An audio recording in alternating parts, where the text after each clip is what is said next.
So welcome back mga ka-viewers, welcome back ulit sa aking YouTube channel.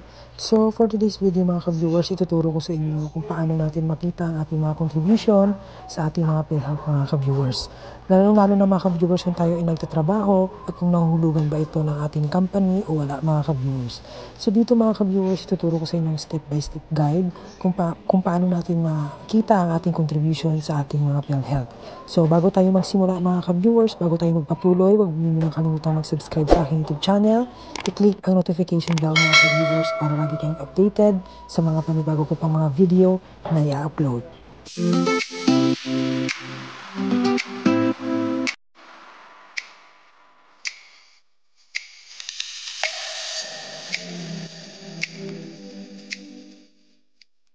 So pumunta lang tayo mga ka-viewers sa ating home screen. Pagkatapos mga ka-viewers, i-click lang natin ang egov.ph mga ka-viewers or egov.ph mga ka-viewers.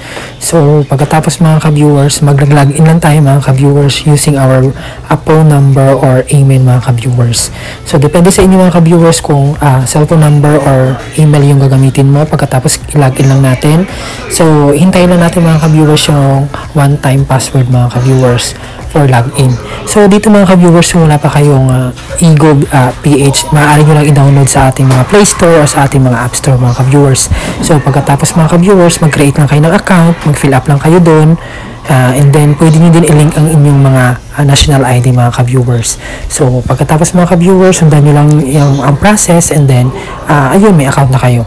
So yun mga ka-viewers. So dito mga ka-viewers, hihintayin lang natin yung ating one-time password for login mga ka-viewers.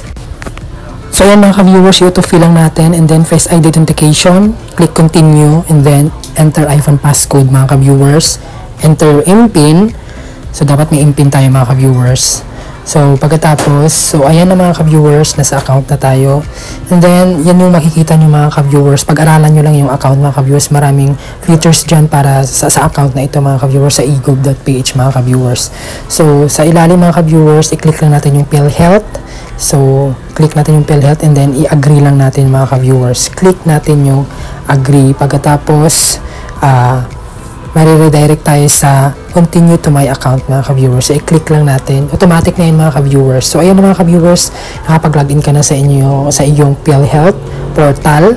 So ayan mga ka-viewers, sa contribution naman mga ka-viewers, dyan mo makikita kung ilan yung contribution mo, ang total months mo, total member share mo, total employee share mo.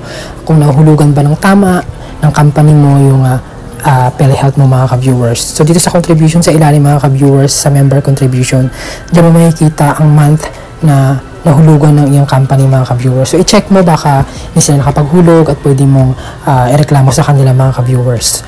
So ganoon naman kadali mga ka-viewers kung paano makita ang ating mga contribution sa ating mga PhilHealth mga ka-viewers. Kailangan lang mag-download kayo ng egov.ph mga ka-viewers sa inyong mga Play Store, App Store, at mag-create lang kayo ng account, and then para maka-access kayo mga ka-viewers. So sana mga ka-viewers, sasundan nyo ang video tutorial na ito, at kung may mga nais kayong malaman, katanungan, suggestion, just comment down below mga ka-viewers ng malaman ko.